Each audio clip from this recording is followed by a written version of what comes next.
Hey everyone, Andy Schweiger here from Schweiger Vineyards. Thank you for tuning in today for Schweiger Live. Hope everybody's staying safe and healthy.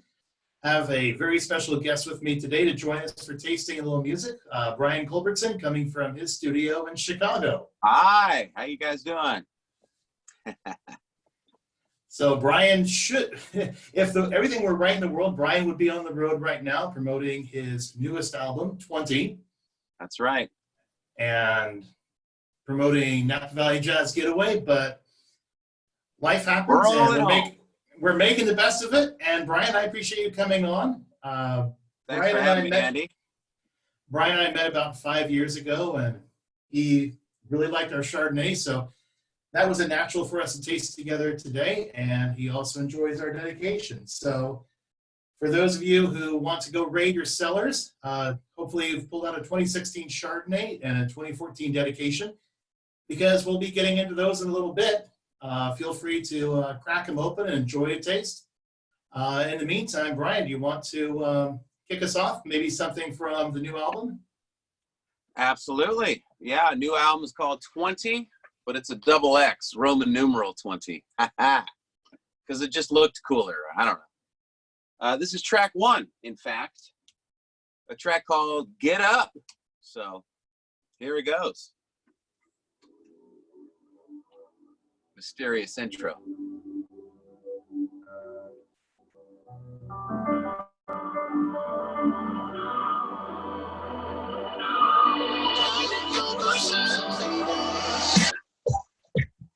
It's a bumpy track.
Sing along.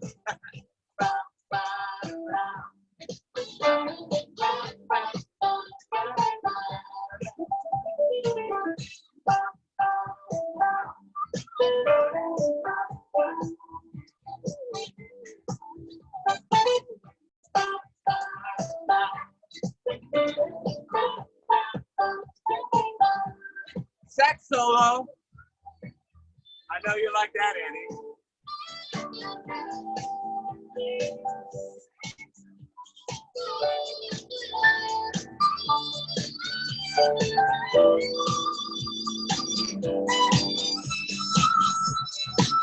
Little bass break down here.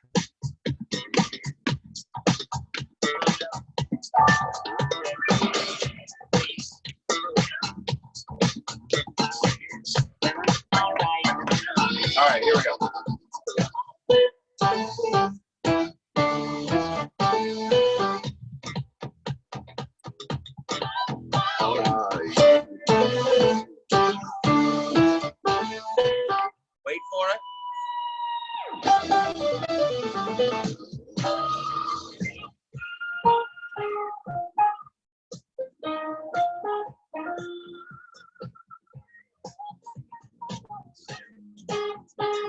Ah!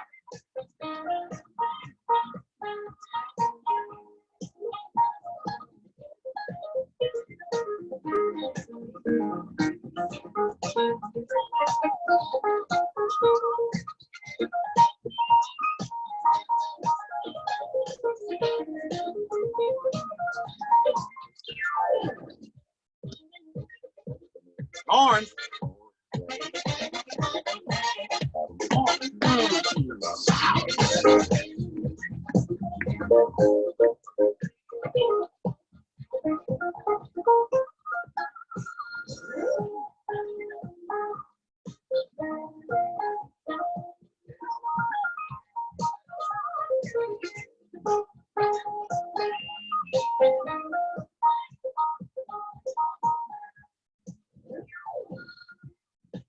There it is.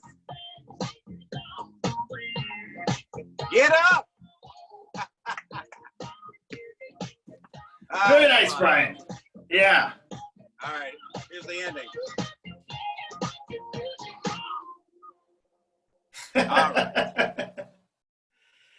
Yeah, unfortunately, I think, man, we had such a good sound check before this, and now I don't know what's happening, but it was just cutting out on us. Oh, you mean so too loud? Maybe, I'm not sure. So maybe we'll try bringing it down in the next song, and that might help. But I think it was overwhelming for the phone mic. We'll try though. But okay. Yeah, but thank you everybody for being patient with us. We're all doing the best we can through all this, and just doing our best to bring some fun, some entertainment, and some wine into your home. So it's amazing. We've had a lot of. There we go. All right. Yeah, but I'm getting a lot. The comments I'm getting is, "Hey, it may be clippy, but it's still a lot of fun." And thank you. Well, there you have it. Exactly. And so let me ask you this: when do we get to taste wine? Let's do it. I just have another glass right here. Well, look at here. I mean, yeah. I'm saying. I worked up a, Yeah, worked up a little appetite. Yeah. Are we pouring? Officially pouring? We are pouring. We are poured. So we're doing the 2016 Chardonnay. Yep. So. Oh yeah. A little bit of age on it, but all Spring Mountain District fruit, no malolactic fermentation. So really trying to express the true beauty of the vineyard.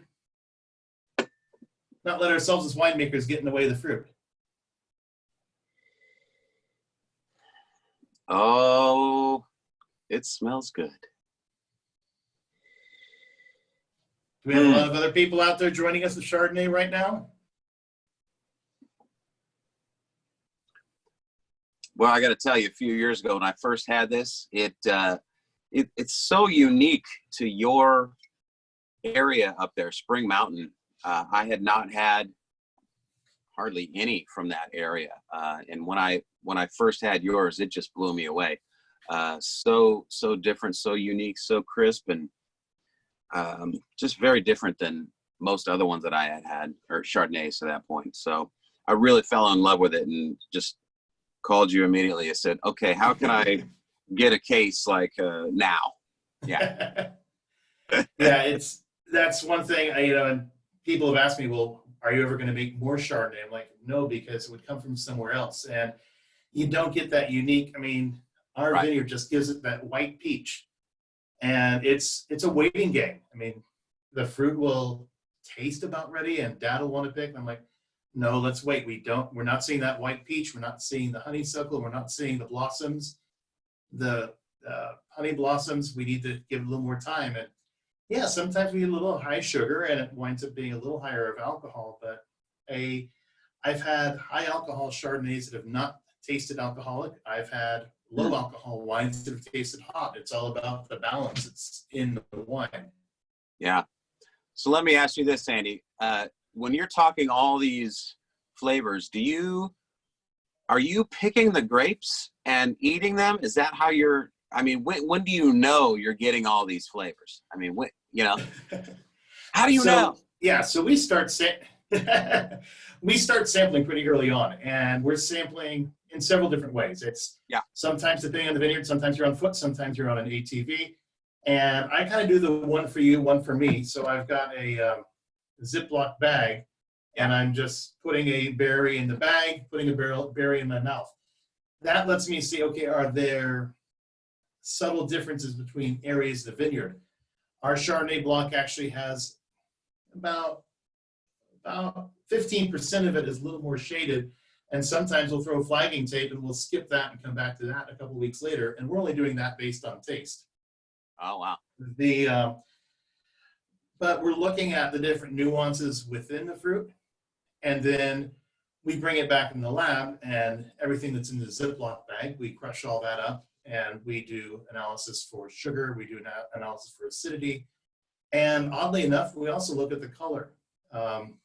As Sauvignon Blanc juice, when we are doing those samples, that juice is actually very green. And I know if the Chardonnay juice is green, it's just not phenolically ready yet. I like that juice to be a nice gold color. Mm-hmm. And then we kind of watch as it oxidizes over the afternoon. Dennis was asking, what clone is a Chardonnay? We are using a Winty selection, so it's a variety of clones. There's no one specific clone, but it's a selection for what are called hens and chicks. And those are regular sized Chardonnay berries and then very tiny Chardonnay berries.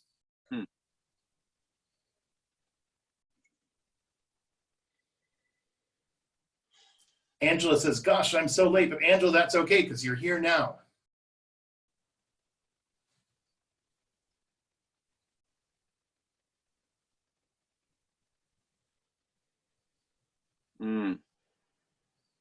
So this is barrel fermented, but we only do about 20% new French oak. Oh, actually, Kelly Chase, how long is it oaked? So we do about 20% new French oak barrel fermentation. We do about 20% stainless steel fermentation. But in total, we bottle about 8 months later. So we're actually getting ready to bottle the 2019 Chardonnay in 2 weeks.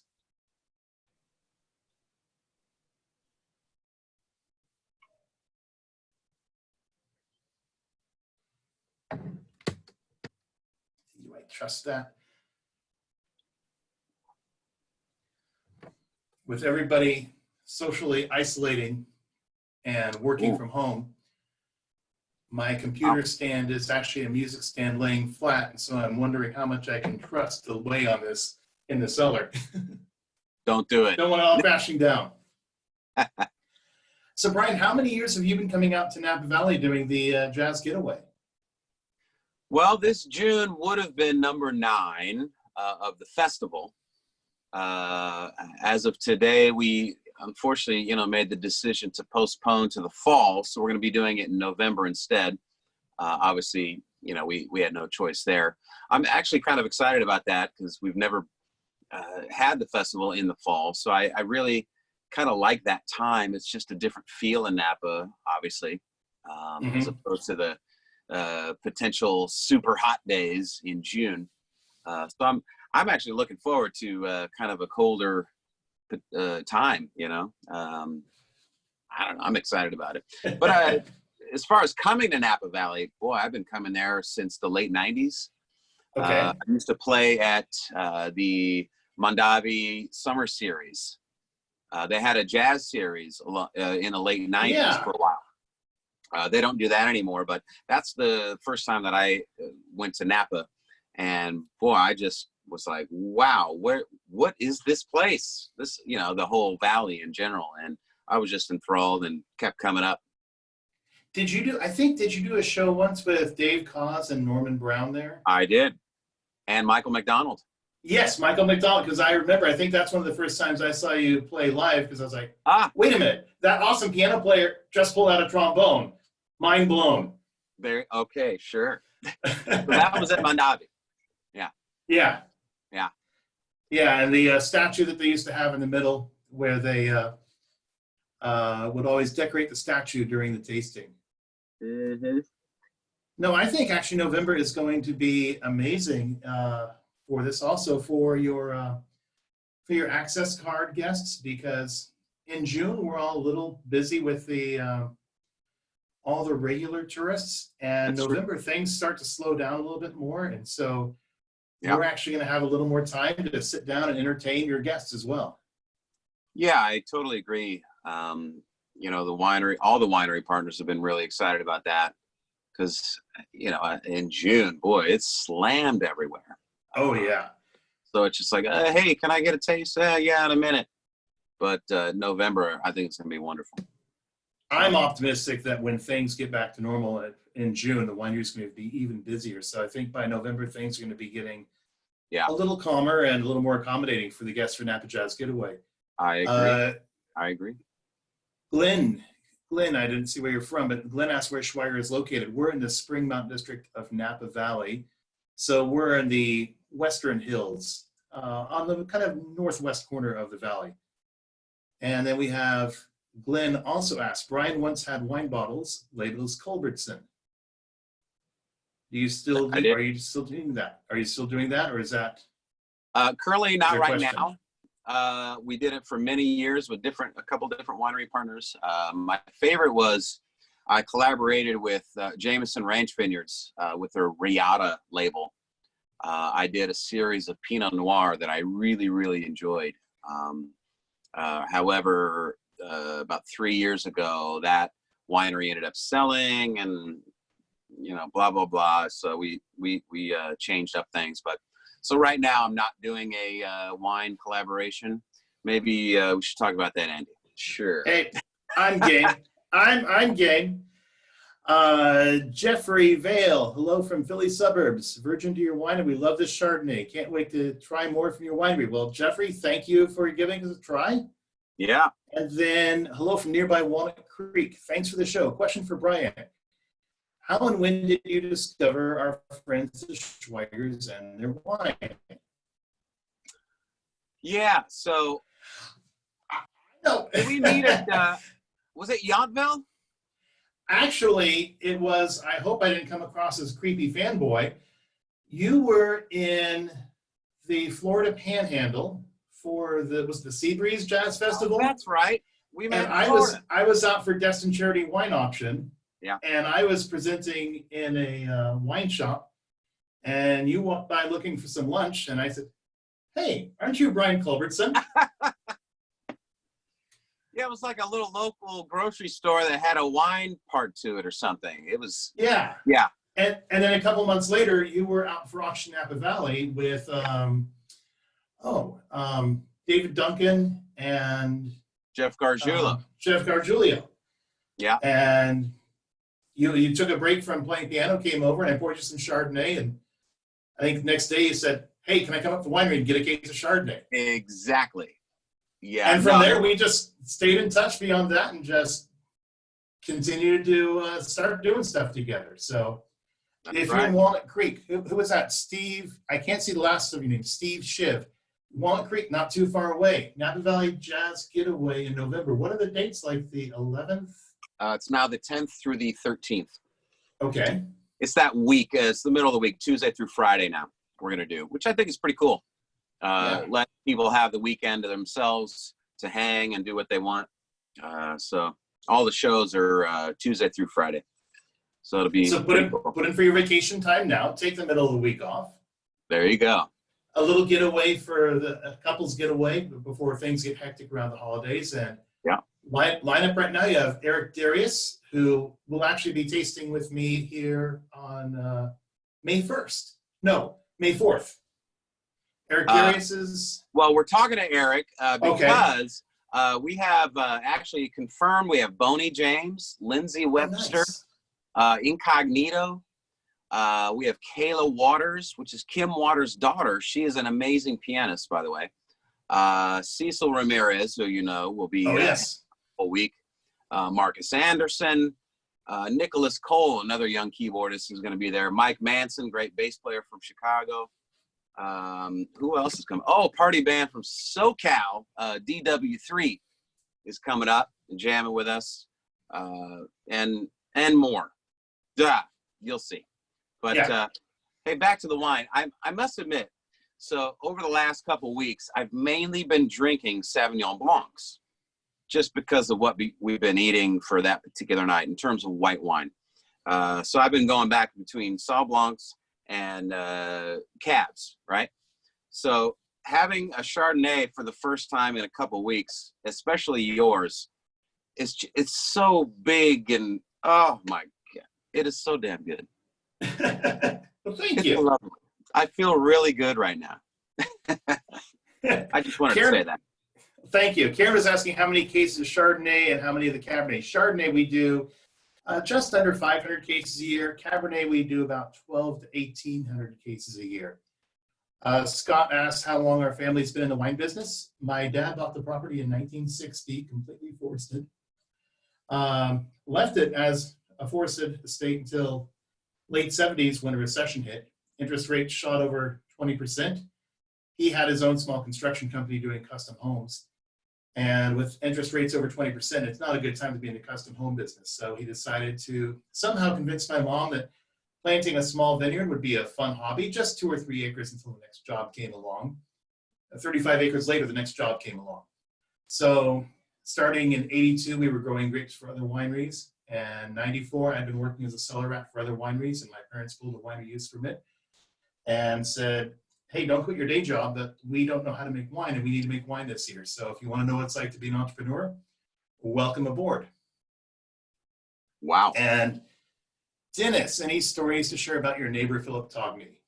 Philip is, I have utmost respect for him. He's a little bit, he's rightfully very proud of what he does. He makes amazing Cabernets. Brian, I'm not sure if you've ever had Togny Cabernets. No. He doesn't even have a sign out front. It's a chain link fence. If you get an appointment with him, he will give you the combination for the chain link fence. Yeah, you can have if.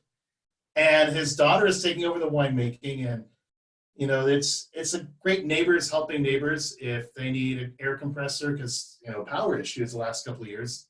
Always during harvest, it seems power goes out. So yeah, they come over, borrow an air compressor and an air pump, and they finally said, Andy, we should buy an air pump. I'm like, yes, you should. So yeah. Great. Any other? This is great. A lot of fun questions and comments coming in. We're not going to be able to get everybody today. Interesting question. Somebody's asking about Bottle Rock. Brian, have you ever been approached about doing Bottle Rock? Mainly, well, the quick answer is no. Mainly because our event has always been literally a week or two right after Bottle Rock. And our event actually started, I believe, a year before Bottle Rock even was started. So the timing, it just never made sense, unfortunately. Yeah. Plus, I'm not quite in the pop. I mean, they're mainly more pop rock kind of thing, hip hop, and I don't know what they do. You know who they. Yeah. Oh yeah. So I'm kind of over here a little bit, which is fine. Exactly. Yeah. So we play well together. Well, hey, do you want to see if the internet is kind to us and we can get another song out there without clipping it too much? Let's try it. Awesome. Well, let's see. Do you want another funky song, or do you want a slow jam? What do you want? Oh, up to you. What are you in the mood for? Let's romance the dedication. Oh, good call. Let's see. Let's Well,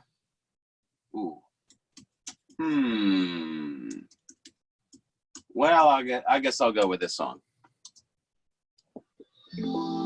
It's a Love Thing. Oh. Also from the 20 album.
There you go. It's a lovely. Nice. Oh, I was about to unmute myself, and I never muted myself. So Ah, hopefully I wasn't making too much noise in the background. Oh, yeah. Yeah, well, it's funny. So right after you started playing, a bunch of comments were coming in. Funk, funk, funk. sorry. And Maybe I'll it end with seems some funk. it seems mileage is varying on audio. So for those of you who it is coming tinny and choppy, there's internet limitations, and depending on where you're at, unfortunately. But hey, at least we're having some fun with this. There you go. It sounded good here. Okay. I can't So- imagine how inundated Zoom is right now. Can you know what I'm saying? Oh, man, I if mean- we could go back in time 2 months and reinvest our 401k, There you go. It is what it is. dump your Southwest Airlines and invest in Zoom. Somebody just said they're putting 20 on their Sonos right now. Thanks. Oh, very nice. That's awesome. So, Brian, if people wanted to buy the album, probably the best place to get it would be at brianculbertson.com. Yeah, if you want to purchase the physical CD, so there's regular CDs and autograph versions on my website. We're still able to ship them periodically. You know, it's slightly delayed right now because of everything going on, but you can still get it there. That's really the only place right now. Unfortunately, Amazon is not even accepting new products. Oh, They won't even take it. So it is what it is. Otherwise, you can, it's obviously streaming everywhere. It's on iTunes and Amazon and Google and Spotify and you name it. right. So, But, trying to respect the artist too. If they buy direct from you, you're going to earn more as opposed to going through a third party, right? well, of course. Sure. Yeah, there you go. So Just like buying wine directly from you. hey, cheers. And Brian, my hat's Yeah. off to you. I thought that was amazing what you were doing for raising money for your band at this Oh, time, thanks. because there's Yeah. so many musicians who the core of their income is doing Yeah. live performances. Of course. And I mean, so, yeah. All the musicians that are playing in bands. I mean, without being able to go on the road, there is zero income because right. that's what everybody does. Is So that link still open? it is, yes, yeah. And that's through, I'm prompting you here. Where do they go if they want to help finance your band members? Yeah, there is a link on my tour page. So Okay. brianculbertson.com/tour. Scroll down. There's a band relief fund that you can click on. It's a PayPal pool, it's called. So there you go. Great. Yeah. Somebody asked, well, so let's go ahead and then I'll read you the question after we pour this. Okay. But 2014 dedication, this is our Bordeaux blend. So they have to date always been Cabernet based with Merlot, Cabernet Franc, and Malbec.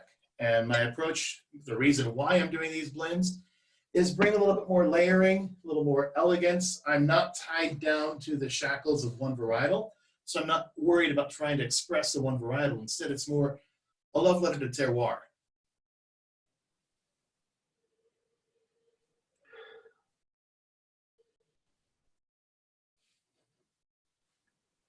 Wow, I just got a nose full of dark chocolate immediately, right after the initial pour. Yeah. That's a fun thing about this wine. You know, the dark chocolate you pick up, there's some cumin, there's a little bit of black currant, plum.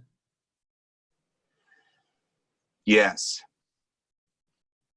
I'm going to give it a swirl and see what happens. In the last year of making dedication, I go down to 100% new oak. So I don't want it to be over oaked, but there's definitely a little bit more of a healthy shot of toasted oak. Mm.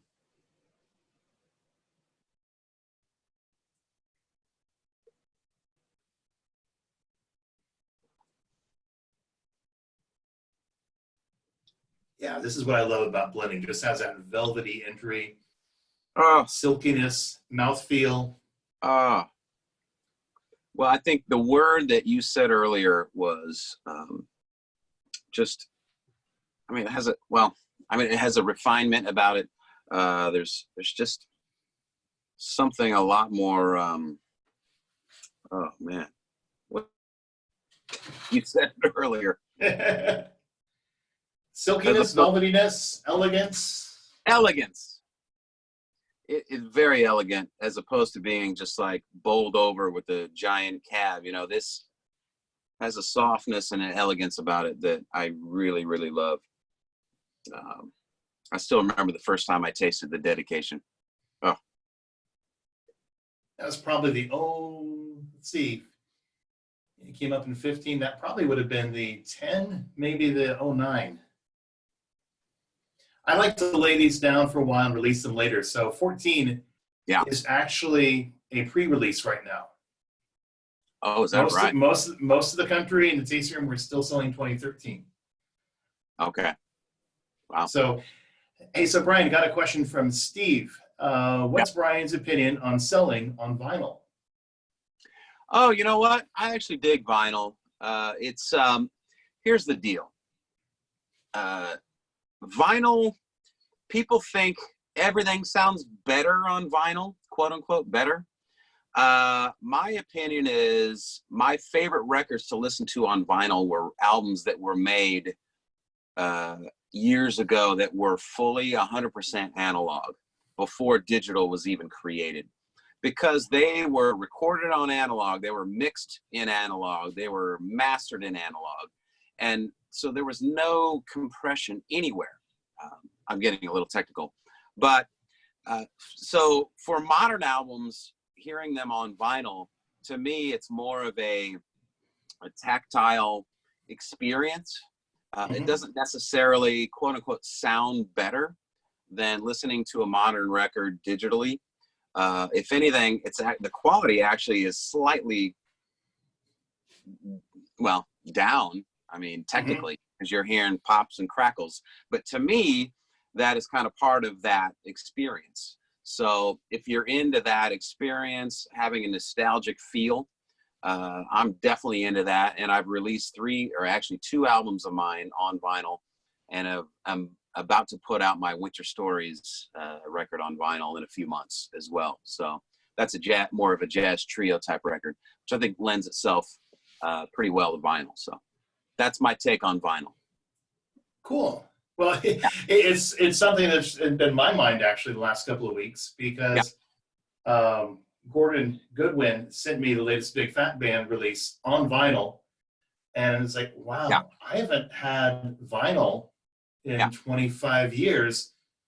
And then the following day, I was talking to Eric Darius, and we went down that rabbit hole. We started talking about mouthpieces a little bit, and I said, hey, do you release on vinyl? He goes, yeah, I'm looking into that. I'm like, yeah, I think I need to get a record player again. Yeah. To me, like one of the best records to listen on vinyl is like Miles Kind of Blue. You know, you put that on. If you compare that record on vinyl to listening to it off your phone on MP3, it's night and day, the quality difference. Way better on vinyl. You feel like you're in the room with the musicians, more so as on digital, there's a layer, there's a film over it. You're disconnected. That's the only way I can explain it. So yeah, you got to listen for yourself. I grew up listening to a lot of Ron McConnell and the Boss Brass on vinyl, me too, yeah. And then listened to it streaming years later. I'm like, it's just not as rich. It doesn't have the depth that I remember it having. Yeah, that's because that was all recorded on analog. 2-inch tape, and then mixed to 1/2-inch tape, and then mastered it. I don't need to harp on that. So Glenn asks alcohol content. So. Yeah, Glenn asks alcohol content on the Red Blend. Dedication. This vintage of Dedication is 14.4% alcohol. And Robert asks, real, or is that what's just labeled? Would I not label the truth? I'm just playing. Yeah, no, that is for reals. The nice thing is, actually, I did work for wineries. Yeah.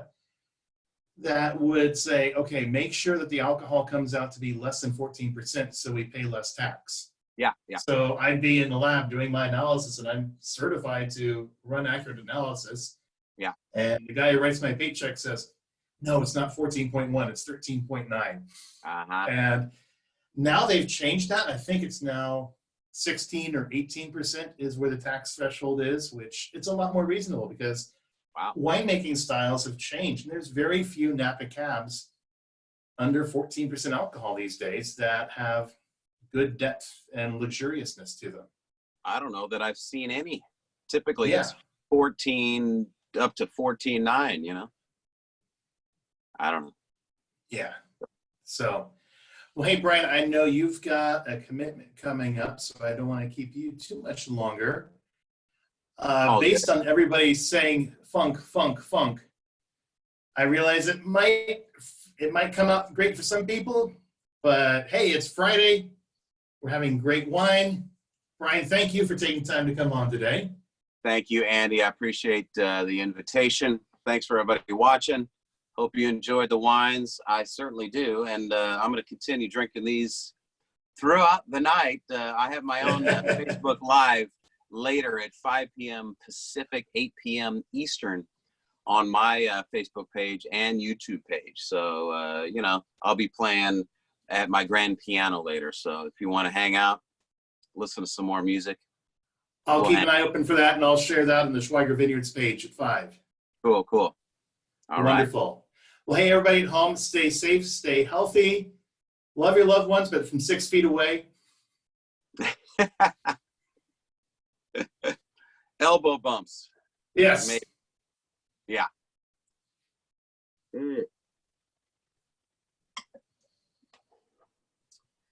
Well, I guess I'll play it out on, this is track 3 off the 20 album.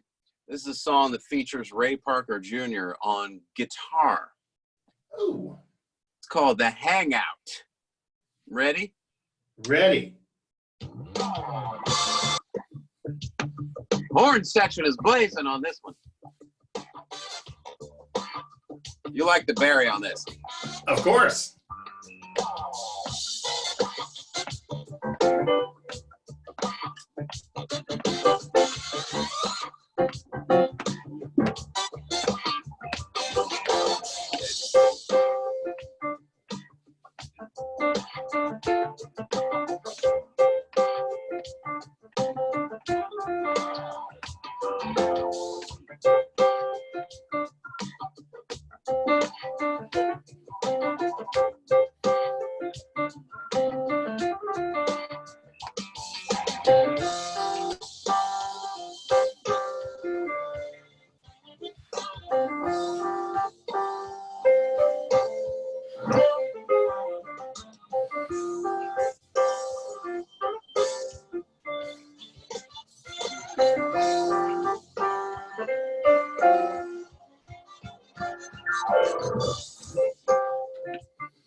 Ooh.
All right. Yeah. I do a little trombone solo and then a guitar and all kinds of stuff going on.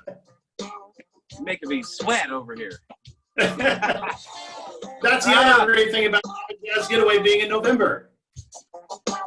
Yes. It'll be cooler.